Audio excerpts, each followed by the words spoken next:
Hi everyone, I'm Rachel from Rachel Tutors Online, and today I'm going to continue our series on literary devices by talking about dialogue. Dialogue refers to the lines in a story that are spoken by characters. It is used by writers not only to show communication that takes place between characters, but also to progress a story, provide context, share different points of view and emotions, establish tone, and develop conflict. Dialogue is often spoken externally, where one character speaks out loud to another.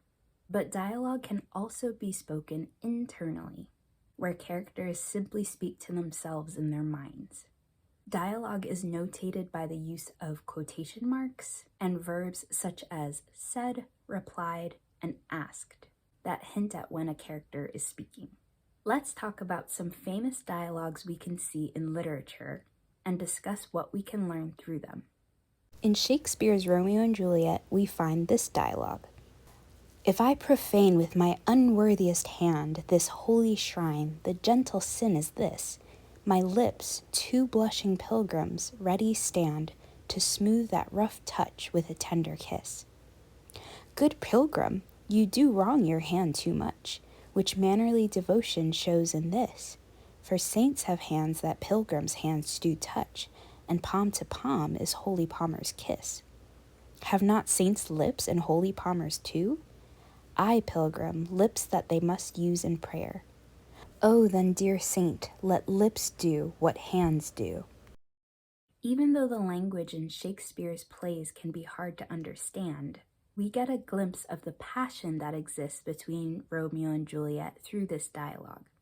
And since Romeo and Juliet is a play, the dialogue has to do the work of helping us readers see who these characters are and what they feel. This is a great example of that. Jane Austen begins Pride and Prejudice with this. My dear Mr. Bennet, said his lady to him one day, have you heard that Netherfield Park is let at last? Mr. Bennet replied that he had not. But it is, returned she, for Mrs. Long has just been here, and she told me all about it. Mr. Bennet made no answer. Do you not want to know who has taken it? Cried his wife impatiently.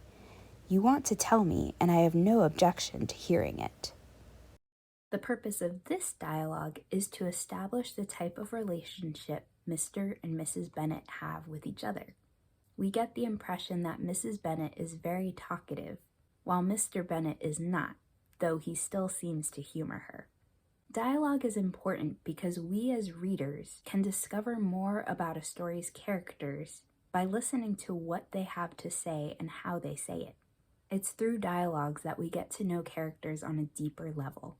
So the next time you read a book and come across some dialogue, pay attention to it and see if you can figure out why the author decided to include it. If you enjoyed this video, please give it a like. And if you would like to see future videos on literary devices, please hit the subscribe button so you don't miss my next video. Thanks for watching, and I'll see you next time.